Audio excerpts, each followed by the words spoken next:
Everybody is a genius, but if you judge a fish by its ability to climb a tree, it will live its whole life believing that it is stupid. That little zinger is mostly attributed to Albert Einstein. And although I'm pretty sure the internet collectively canceled Einstein a few months back despite him being dead for over 65 years, that saying does still hold a lot of wisdom, especially for people with ADHD and for people who are trying to get or stay sober. And let's be honest, getting sober or staying sober or even just entering a space of sober curiosity comes with a lot of challenges. Finally feeling your feelings, dealing with potentially untreated mental health conditions and possible trauma, not to mention even the more seemingly easy aspects of it, like finding ways to spend your time or people to spend your time with, sans the alcohol and sometimes drugs. So when you add the hurdles that come with ADHD, such as impulsivity,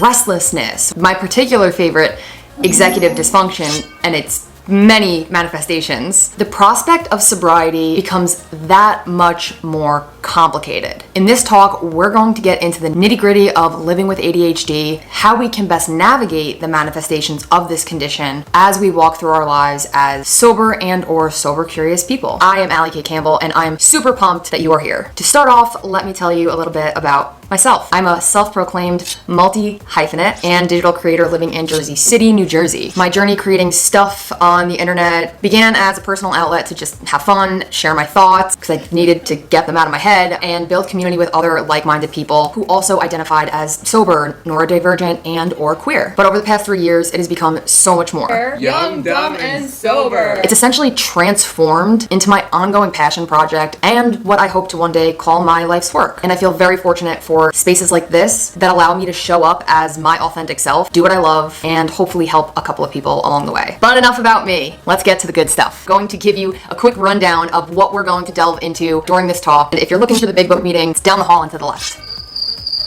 First, we are going to explore the link between ADHD and substance abuse, substance misuse, and the most extreme manifestation of these things, substance use disorder and or addiction. You know, all that really fun stuff. Next, we will look at the most common struggles and hurdles that people with ADHD come up against, as well as how the mostly proven benefits of sobriety can be helpful for these specific struggles. After that, we're going to talk about a hot topic in the sober world. It's kind of my thing, which is the use of mental health medications in sobriety/recovery, specifically the use of ADHD meds, more specifically the use of stimulant medications for the treatment of ADHD while in sobriety. This is not the last time you're going to hear this, but I do want to point out that I am obviously not a doctor. Not a doctor. Shh. So don't take anything I say as medical advice. Finally, we're going to look at my favorite part, the science behind fun, hobbies, and play, and how incorporating these things into your life can be a game changer, not only in living a fulfilling life as somebody with ADHD, but also somebody in sobriety, also, of course, intersection between those things. Are we ready? As we say in my daily live ADHD co-working sessions hosted on my TikTok, yes, that was a shameless plug. Water check, food check, meds check, bathroom check. Pause this video, go hydrate, go feed yourself, take a deep breath, whatever you need to do to get yourself centered. If you haven't done any of that yet today, I will be here when you get back.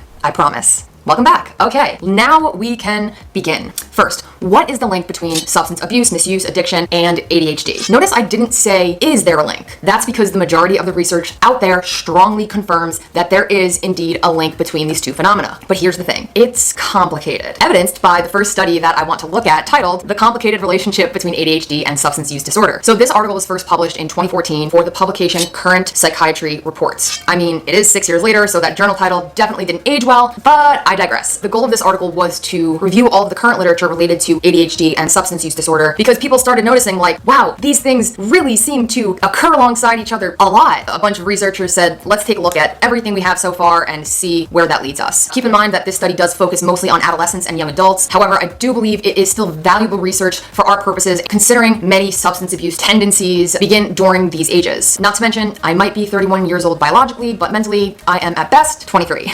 So here's the key findings of this article. 1. Children and adolescents with ADHD are more likely to develop substance use disorders than their non-ADHD counterparts. And that includes everything from drinking and using hard drugs to cigarette smoking. We don't discriminate, y'all. 2. The use of medication in the treatment of ADHD may actually protect against substance use disorder. But that's only if the meds are taken continuously, not to mention they tend to be much more effective if they're started at a young age. But we will get way more into that later on. 3. When it comes to having ADHD and substance use disorder, wherever someone might fall on either of these spectrums, the critical components of of care include engagement, support, and treatment. At this point, you're probably wondering, but why do people with ADHD have a higher risk of substance abuse? According to a professor of psychiatry at Harvard Medical School, yes, that Harvard, 70% of young adults are actually not using substances to get high and instead meet the criteria for people who are self-medicating other issues. Kind of like the person who uses a nightcap to get a better night's sleep, which doesn't actually help, by the way. Taking a few hits of a joint to calm down or relieve your restless energy. Taking anything that will alter your mind or mood simply because you maybe feel something like depression, anxiety, overwhelm, or whatever it might be, and you would like to no longer feel that way. But here's the thing. Among people who cite their substance use as a means of self-medicating, most of them do have ADHD, which kind of makes a whole lot of sense considering the impulsivity, poor judgment, and social awkwardness that often comes with ADHD. Theoretically, it kind of paves the way for overindulgence, regardless of consequences. Kind of connects really nicely, but also terrifyingly, with substance abuse. Now, the average person might be skeptical about how much damage that cocktail of qualities, the impulsivity, poor judgment, and social awkwardness can have on a person, considering 40% of prison inmates actually meet the criteria for ADHD, probably in part due to a lack of treating those exact manifestations of the condition. I would say, yeah, it can cause a lot of damage, and it really makes you wonder how many of those people were locked up on drug offenses and other substance use related crimes. This shit runs deep. Basically, all of the core symptoms, and I use symptoms very lightly, of ADHD, such as inattention, hyperactivity, impulsivity, and executive dysfunction, include things like problems with planning, organizing, exerting self-control, working memory, and mood regulation, are the perfect ingredients for creating a human being who oftentimes might feel like escaping into substances is their only choice. Well, that was depressing.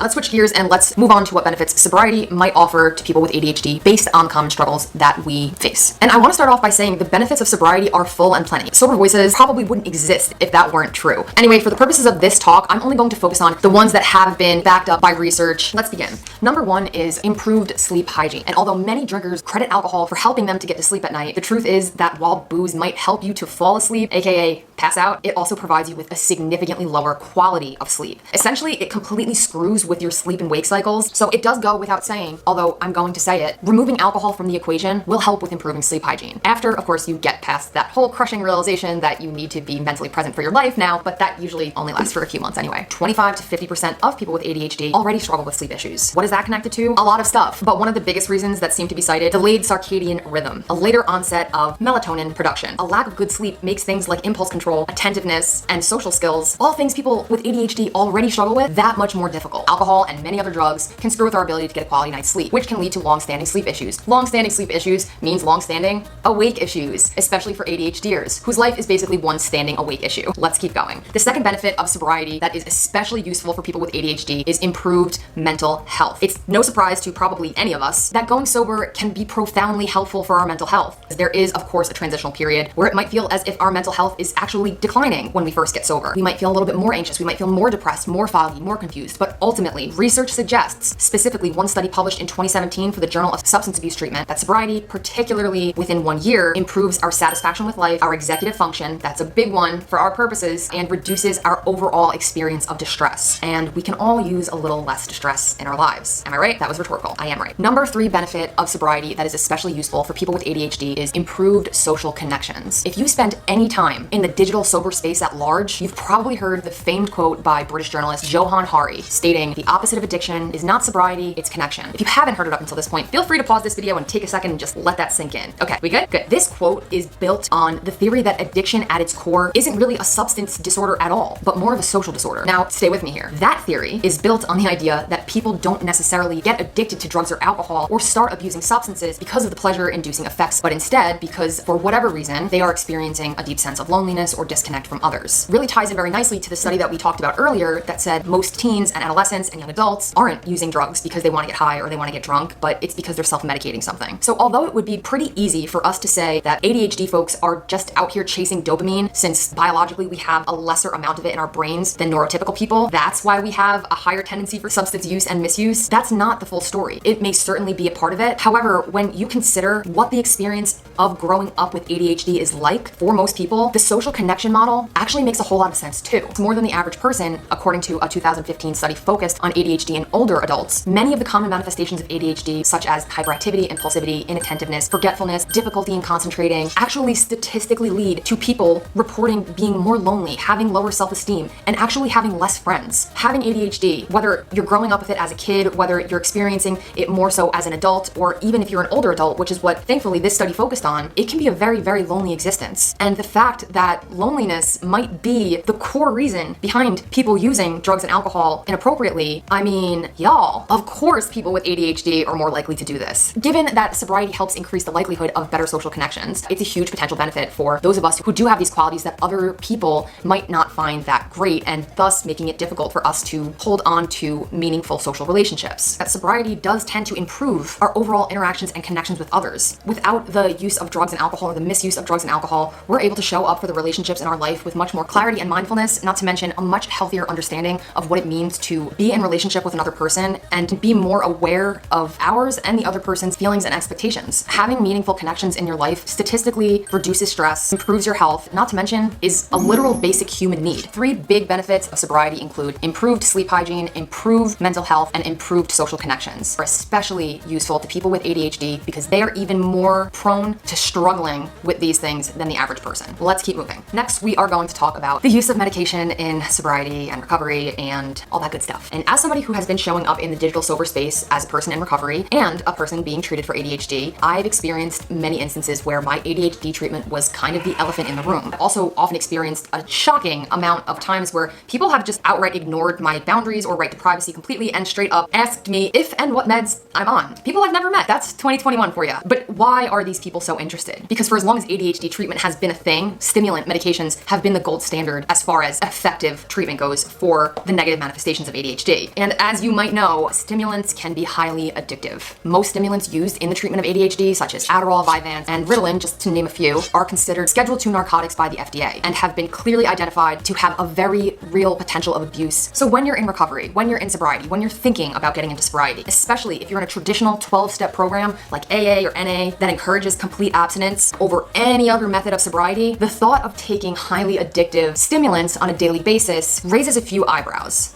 to say the least. But here's the truth behind the matter. I'm gonna give you guys the real tea. And this is something I almost never hear spoken about. The proper and supervised use of stimulants as a way to manage the complications of ADHD actually reduces the potential for substance abuse problems, assuming there is an early enough intervention. Yes, what I'm saying here, and what more importantly, the research is saying here, is that if you experience many of the negative aspects that come with ADHD that make your life really freaking difficult, I'm trying to keep it PG-13 here, the ones that stimulant medications can be especially useful for, it can actually help your sobriety. Also, remember when I said earlier that I'm not a doctor? Just want to reiterate that this isn't medical advice, and you will of course all have access to the studies that I looked at, so you can do a deep dive yourself if you would like. A lot of the issues that I had with reconciling the use of stimulants while in substance abuse recovery was the shame that came from beginning my sobriety journey in a 12-step program. I was often fed very harmful beliefs, at least harmful for me. Once an addict, always an addict. One is too many and 1,000 is never enough. Not to mention the idea that moderation is absolutely an impossibility if you've ever had a substance use disorder. Although that is not even true. And I'm sure there's a talk going around at Sober Voices that focuses on that, but this isn't it. So after a long and grueling journey of trying every non-stimulant medication out there to try and help get my life back on track and to manage my ADHD, I had a very frank discussion with my doctor. And ultimately we decided that the potential of my recovery falling apart, the potential for relapse, the potential for me getting into a situation where I might throw my sobriety away was much more likely not having my ADHD treated properly. Going on stimulants for my ADHD and treating my ADHD first would be beneficial for my recovery. And I'm here to tell you from my personal experience that it has been a complete game changer. But that's not to say that I didn't still experience a whole lot of shame around it. When I expressed the shame to my doctor, she explained it to me like this: you'll still have to do everything you do to manage your ADHD without the meds. Proper nutrition, getting a good night's sleep, working out, etc., etc. Ultimately be more of a tool rather than the be-all end-all. She then summed it up with an analogy that has stuck with me for now over a year. She said, if you're driving in a rainstorm, you will eventually get to where you need to go. But the trip will be a lot more dangerous and the road will be a lot harder to see when you're not using windshield wipers. Your meds are your windshield wipers. So my advice to anyone, again, not medical advice, just personal advice, who's struggling with the impact of their ADHD on a daily basis, but is understandably hesitant to go down the path of seeking medication, especially stimulant medication, remember that the evidence is on your side and that there's absolutely no shame in taking meds that help you get by and have a better quality of life. Just like there's no shame in using your windshield wipers when you're driving in a storm. And before we get into the final part of this talk, which is my favorite, I want to leave you with this quote from Sam Dillon Finch, founder of the Let's Queer Things Up blog. blog and positive psychology practitioner who is both in recovery from substance abuse and has ADHD. They say, "For me, there is no recovery from substance abuse without my treatment for my ADHD. And although there might be a lot of shame and complicated feelings that come with seeking treatment for your ADHD or ways to manage it better that line up perfectly with your sobriety, it is worth going through the emotional work to try and see if it helps." Let's get to my favorite part. The science behind fun, hobbies, and what the literature calls play, and how incorporating these things into your life can be a game changer, not only in living a fulfilling life with ADHD, but also as somebody in sobriety. People with ADHD are typically prone to boredom experiences, which makes them surprised, more likely to engage in risk-taking behaviors, not to mention prone to drug and alcohol abuse. We've already said that in several different ways throughout the length of this talk. People in sobriety, or those who have substance abuse issues, often state that boredom is a key factor in what triggers them to use, or even what has triggered them to relapse in the past. Tackling boredom is vital in these individual populations, but that is especially true for people who identify as both, which, since you're here, I'm assuming you might. How do we combat boredom in a way that can enhance our recovery, sobriety, and act as an antidote to the more negative aspects of our ADHD? Let's start by identifying the opposite of boredom. The opposite of boredom can look like interest, excitement, amusement, pleasure, stimulation, fascination. To sum all these words up in one very fun word, the opposite of boredom is play. Aside from all of the research, which is plenty, backing up how important it is to establish a sense of fun and play in your life, isn't it just rather obvious that our lives would probably be a lot more fulfilling if we were engaging in them and participating in them in a way that prioritizes doing things that we find interesting, exciting, and stimulating and fascinating? Yes, obviously. But what does the literature say about play? Integrating play into our adult life is a highly effective means of reducing stress, which is great for our purposes, considering stress tends to hit those with substance abuse issues and ADHD super hard. Not only that, the pursuit of enjoyable activities to stave off boredom, according to the research, contributes to an overall improved sense of well-being and a better quality of life. Did I mention that integrating play into our lives releases endorphins, improves brain functionality, stimulates creativity, and even helps keep us feeling young and feeling energetic? Oh, and it helps improve memory and stimulates growth of the cerebral cortex by triggering the secretion of a chemical called BDNF, a substance essential for the growth of brain cells, and also, not so surprisingly, a substance that is naturally lower in people with ADHD. Listen, there is a ton of research on why you should play, but do I really need to convince you to have a little fun? Perhaps it is easier said than done, especially if we've structured our lives around fulfilling obligations and meeting the status quo and taking care of others at the expense of ourselves. But just because it's not easily done doesn't mean that it can't be done, and it certainly doesn't mean that it shouldn't be done. And as someone who gamifies pretty much every aspect of their life just so I can constantly inject fun and play into my daily existence, I can tell you that the transition that it takes to get there and make that a natural thing is so worth it. Not just for somebody with ADHD, not just for somebody in sobriety, just as somebody. So if nobody has told you recently or ever that you deserve a life that lets you tap into excitement, pleasure, and play on a regular basis, I'm telling you that right now. And especially if you're someone who has struggled in the past to define what fun looks like outside of drinking and using drugs, or if you're someone whose brain is wired to be at its most effective when you're engaging in something that you find fun, exciting, and stimulating. You deserve this. Incorporating play into our lives, which is fun, interest, excitement, stimulation, all those good things, is a really effective way to have better quality of life for all of us, but it's especially important for people with ADHD and people in sobriety because we are prone to acting out in response to boredom. Okay, where does that leave us? Obviously, with the validation that navigating ADHD in general can be an uphill battle if we don't have the proper tools to help us manage. But even more so, navigating the condition as someone in sobriety or who's considering sobriety can be even more challenging. But hope is not lost for us. So a great place to start might be taking inventory of all of the positive qualities that a fish has to offer. For one, they are masters at living their life intuitively, going with the flow, an embodied reminder to just keep swimming. They come in all different colors, shapes, sizes, proving that part of what makes us unique is also what makes us beautiful. And despite their very short attention spans, they've managed to stick around and evolve and outlive most species for the past 480 million years. Take that, tree climbers. Listen, I know better than anybody about the havoc that ADHD can wreak in your life when left unmanaged or not handled with care, especially when you're trying to get or stay sober. But what these Sober Voices events really celebrate is the gift of diversity. And I know it can be hard to feel like you're alone in this or that nobody gets what you're going through. So my parting words to you are to be gentle with yourself and recognize that despite all the struggles that come with ADHD, there's a lot of positive qualities that come with having a neurodivergent brain too, like ingenuity, resourcefulness, resilience, and charm.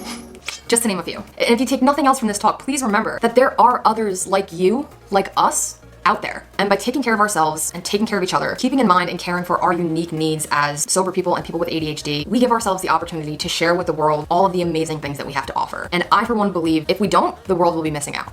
Thank you so much for attending this talk. I will leave all of the resources that you need to dive into the research if you'd like to want to extend a personal invitation to anybody who is looking for an ADHD focused community to help productivity and get work done, to join my live co-working sessions that I do on my TikTok account. I have had the pleasure of meeting hundreds of other ADHD people. A lot of them in sobriety actually have found community and care in connecting with others who get it. And I would love to have you there as well. Otherwise, you can connect with me on any of the many social media platforms I'm on, or you can shoot me an email if you want to discuss anything further. And with that, I will say goodbye. Thank you so much for being here.